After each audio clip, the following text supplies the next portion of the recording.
Miley Guy has built a legacy on pushing boundaries, but even it has gone too far. From banned episodes to censored scenes, the show has shocked censors, outraged fans, and baffled critics. These are the darkest moments that proved even chaos has limits, even on a show like Family Guy. The Osama bin Laden Cutaway, Season 2. In the episode Political Prisoner, Peter disguises himself at the airport, unintentionally resembling Osama bin Laden. Airing shortly after 9/11, the timing couldn't have been worse. The unsettling similarity drew immediate backlash. Fox pulled the scene from reruns and removed it from early DVDs.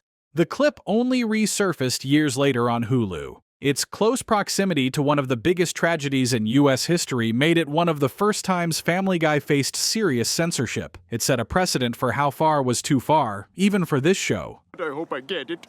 I hope I get it. How many people does he need? The pilot couch gag that was too much, Season 1. The very first episode of Family Guy originally ended with the Griffins sitting on the couch, completely nude. It was meant to show the show's boundary-pushing style right off the bat. But Fox wasn't having it. Executives demanded a change, resulting in the clothed version seen on air. The uncensored version remained hidden until it appeared in a DVD bonus feature. It was a clear reminder early on. Even though the show was wild, network TV still had lines it wouldn't cross, no matter how bold the creators wanted to be. Lois? Peter? Brian, did you know this couch was here? When You Wish Upon a Weinstein, Season 3. This episode pushed boundaries even before it aired. Peter sings "I Need a Jew" to fix his financial troubles, blatantly leaning into anti-Semitic stereotypes. The parody of "When You Wish Upon a Star" triggered a copyright lawsuit and public outrage. Fox refused to air it, and it only premiered later on Adult Swim, before hitting DVD.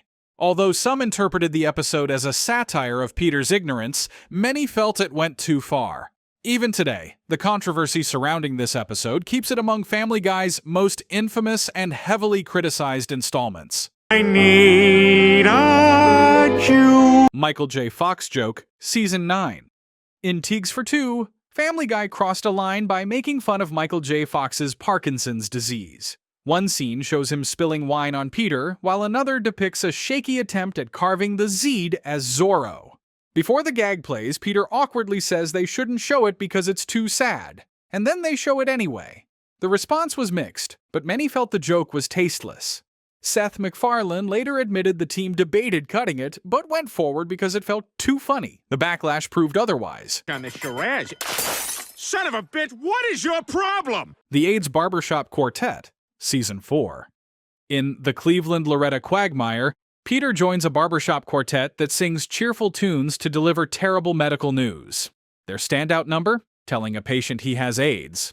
The upbeat harmony clashing with devastating news created one of the show's most controversial moments. AIDS advocacy groups called it out immediately, criticizing the show for making light of a serious illness. The backlash was loud enough that Family Guy referenced it years later in Season 19, where Peter shows a hint of regret. Still, the original scene remains a prime example of shock humor gone wrong. Sorry, I wish it was something less serious. The Ipecac Vomit Contest, Season 4. Gross out humor hit a peak in 8 Simple Rules for Buying My Teenage Daughter, where Peter and the boys drink Ipecac to see who can go the longest without puking. What follows is a relentless minute-long sequence of non-stop vomiting. The sounds, visuals, and sheer chaos turn the living room into a biohazard zone.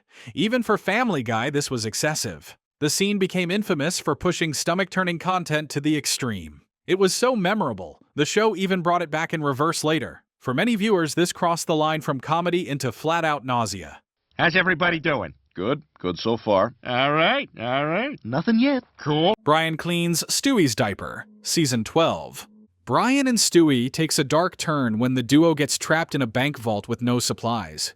Things get desperate fast. Stewie soils himself and, with no other option, asks Brian to clean it up the grossest way imaginable. Brian hesitates, but does it. The aftermath shows him smeared in feces, visibly traumatized. Even longtime fans cringed hard at this one. While the DVD version left nothing to the imagination, broadcast versions dialed it back slightly. Still, the damage was done. For many, this was a turning point in the show's descent into shock for shock's sake humor.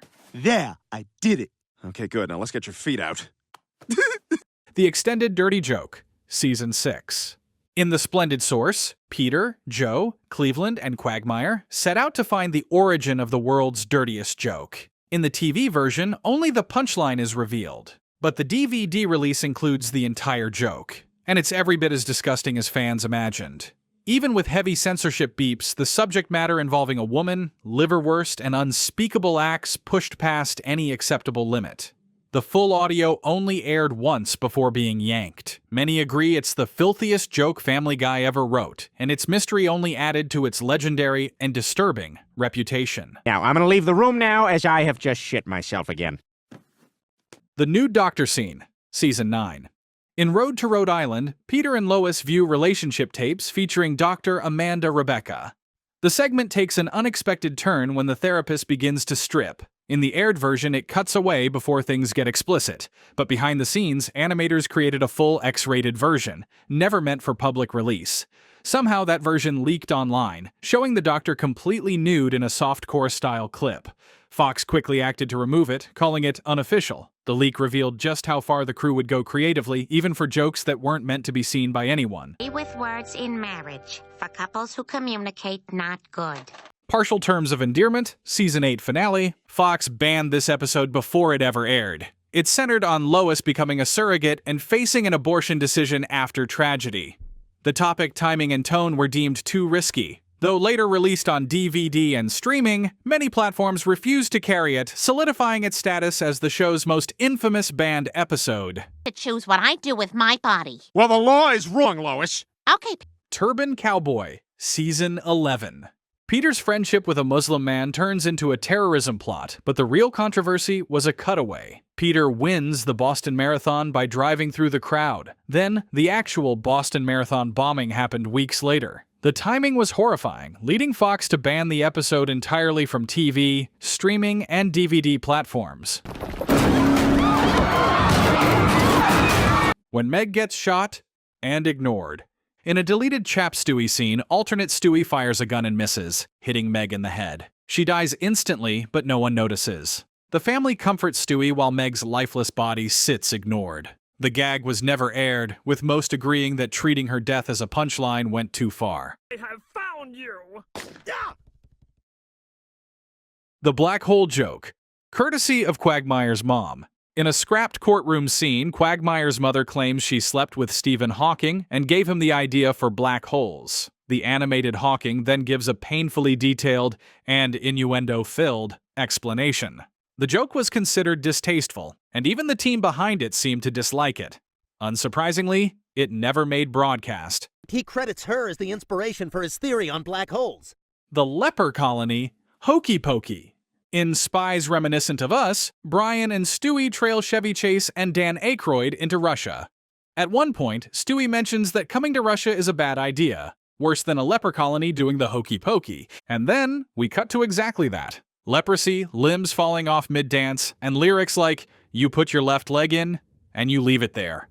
It's grotesque, morbid, and somehow upbeat all at once. The scene was deleted from TV, but can be found in uncut versions of the episode. Some fans laughed nervously, others just cringed their way through it. Coming to Russia was a worse idea than a leper colony doing the hokey pokey. Quagmire's birth scene, deleted for a reason.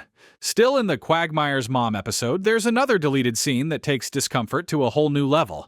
After giving birth to Glenn Quagmire, his mother, reaches personal pleasure during labor, repeatedly, and then calmly declares how horny she feels.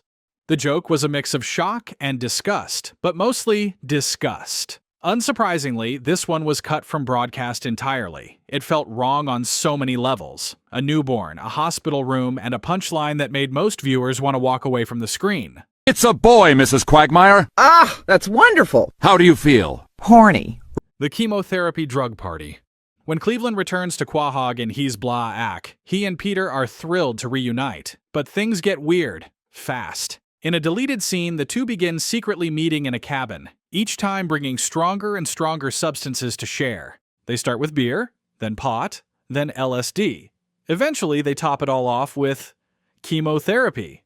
That's right, Peter brings cancer treatment drugs to the party as their next high. It's a ridiculous and deeply insensitive punchline, and even the animators seem to know they went too far. Without the actual punchline, the scene didn't work at all, so it got scrapped from the final episode. Some viewers found the concept appalling, others simply said, "This is why people hate Family Guy." He doesn't have the guts to say anything back. The Whale and the Forklift. In Peter Problems, Peter gets access to a forklift and tries to use it to rescue a beached whale. Predictably, things go horrifically wrong. He ends up impaling the whale, dragging it across the sand, and turning a rescue attempt into a full-blown gore fest. The animation lingers on the destruction, milking the scene far past the point of comedy. What makes this one even darker? Something similar actually happened in real life. The parallels made the scene even more controversial, and later airings trimmed down the worst parts of the animation.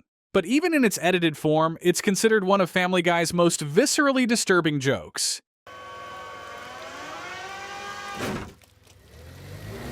Peter's Got Woods and Michael Jackson. This one didn't even make it to regular airings. In Peter's Got Woods, a cutaway shows Michael Jackson dangling Stewie over a balcony, a clear parody of Jackson's infamous moment with his own child. Despite Jackson being the target of multiple jokes throughout the show's run, this particular visual felt different. It was less satirical and more of a direct jab at a serious accusation. The scene only appeared in the Family Guy Off the Cutting Room Floor DVD bonus content. It never aired, and Fox never really explained why, but viewers had a pretty good idea. Hi, everyone!